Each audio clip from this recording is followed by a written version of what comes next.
ओहो दीदी। आज की कहानी है सच्चा प्यार। एक छोटी बच्ची ने अचानक बाहर 6 मुर्गियां देखी और सोफे पर बैठे अपने दादा के पास गई। दादाजी, मुझे वो मुर्गियां बहुत पसंद है। मैं छुट्टी के बाद जब घर आऊंगी तो मैं इन्हें अपने साथ ले जाऊंगी। ठीक है, इसे अपने साथ ले जाना। इससे पहले मैं आपको एक कहानी सुनाता हूँ। कहानी? मुझे कहानियां बहुत पसंद है। पापा कोई कहानी नहीं सुनाते। आप सुनाइए ना दादाजी। एक बार राम राजूपेटा नाम का एक गांव था। वहां सुब्बा राव नाम का एक किसान रहता था और वो गाय का व्यापारी भी था। कनुमा पर्व पर वो अपनी पत्नी और पुत्र विष्णु को साथ लेकर सभी गायों की पूजा करता है और अपनी पत्नी से कहता है, हाल ही में कारोबार में काफी गिरावट आई है। अगर ऐसा ही रहा तो हम बेटे को बड़ा होने पर क्या बचाएंगे। किसी भी तरह हमें ज्यादा गायों को बेचकर ज्यादा मुनाफा कमाना चाहिए। हाँ, हमें हर हाल में अपने बेटे को बेहतर भविष्य देना चाहिए। कुछ दिनों के बाद गायों के झुंड में से एक गाय बछड़े को जन्म देती है। सुब्बा राव बछड़े को ज्यादा ना दूध पिलाकर उसे अलग बांध देता था और दूध निकालने के बाद उस दूध को अपनी पत्नी को दे देता था। उसकी पत्नी दूध उबालकर अपने बेटे को पिलाती थी। कुछ वर्षों के बाद गाय ने दूध देना बंद कर दिया। सुब्बा राव पैसे के लिए बछड़े को बेचने जाता है। गाय ने इसे सूंघते हुए कहा, मेरे बछड़े को कहाँ ले जा रहे हो? हमें अपने बेटे की पढ़ाई के लिए 5,000 रुपए चाहिए, क्या तुम दोगी? मैं कैसे दे सकती हूँ? इसीलिए मैं तुम्हारे बछड़े को बेचने ले जा रहा हूँ। कृपया ऐसा मत करो। ये अभी एक बच्चा है। ये मेरे बिना नहीं रह सकता और मैं इसके बिना नहीं रह सकती। अगर आपको पैसे चाहिए तो कुछ महीने बाद जब वो बड़ा हो जाए तो मुझे बेच देना। अगर मैं तुम्हें बेच दूं तो हमें दूध कौन देगा? क्या तुम्हारा पति देगा?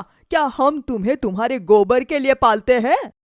वो बछड़े को ले जाता है। वो नन्हा बछड़ा गाय को दर्द भरी निगाहों से देख रहा है।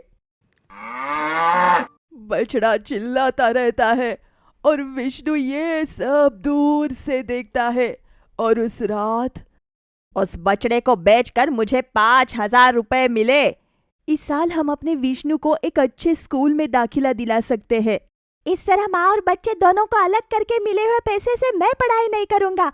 मैं हमेशा की तरह सरकारी स्कूल में पढ़ूंगा। तुम बच्चे हो, तुम कुछ नहीं जानते। ये सब व्यवसाय है। गाय दूध नहीं देगी और बैल हल नहीं चलाएगा तो उन्हें कौन पालेगा? अगर नहीं पाला गया तो वो सब लुप्त हो जाएंगे। उनका पालन पोषण करने से हमें पुण्य ही मिल रहा है। सब ठीक है, परंतु आप मुझे वो दूध पिला रहे हो जो बछड़े को बिना पिलाए निकाल लेते हैं। बछड़े को बेचकर जो पैसे मिले हैं उससे आप मेरी पढ़ाई करा रहे हो। इसलिए उन्हें जानवर कहा जाता है। भगवान ने बाकी प्राणियों को मनुष्य के लाभ के लिए बनाया है। बेटे जल्दी से खाना खाओ और सो जाओ। सब खाना खाकर सो जाते हैं।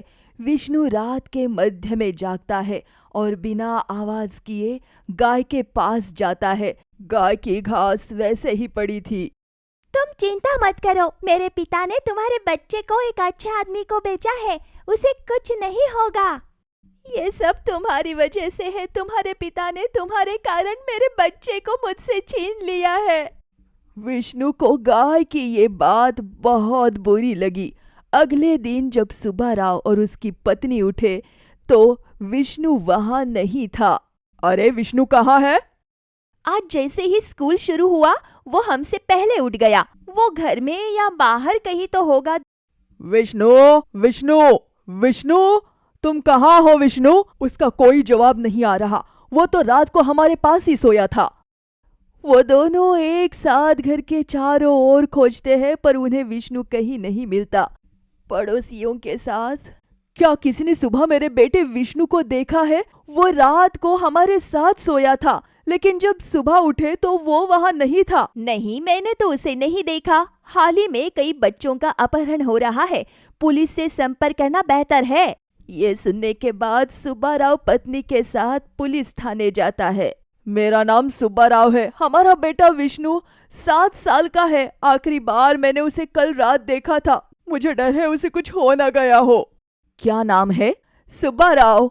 तुम्हारा नहीं, तुम्हारे बेटे का। विष्णु। कांस्टेबल खबर थी कि सुबह सुबह किसी ने एक बच्चे का अपहरण करके हत्या कर दी है। उसका नाम क्या है? जैसे ही पुलिस वाले ने कहा कि वो तो मर गया है, लेकिन सिपाही, उसका नाम कृष्णा है, उम्र 12 साल, वो चंद्रपुरम का रहने वाला है। बहुत बहुत धन्यवाद भगवान, ईश्वर प्लीज मेरे बच्चे को बचा लो। मैं तुम्हारे लिए कुछ गायों की बलि दूंगा। जितनी जल्दी हो सके हमारे बच्चे को खोजिए। आपको इसके लिए कोई पैसे चाहिए तो हम दे देंगे। दोनों पति पत्नी पुत्र को हर जगह ढूंढते हैं, लेकिन जैसा कि वो उन्हें कहीं नहीं मिलता है, वो रात को घर आ जाते हैं बिना कुछ खाए पिए, बस उसी के बारे में सोचते हुए वो सो जाते हैं। सवेरे होते ही पति पत्नी दोनों जाग जाते हैं और जब वो देखते हैं तो विष्णु उनकी आंखों के सामने होता है। खुशी से सुब्बाराव की पत्नी ने विष्णु को पकड़ लिया और कहा, ये कोई सपना तो नहीं है, कल तुम कहाँ थे? क्या किसी ने तुम्हारा अपहरण किया था? हाँ। किसने? आप। तुम किसके बारे में बोल रहे हो? आप हो, आपने बछड़े का अपहरण कर लिया और उसे ले गए। उसका इससे क्या लेना देना?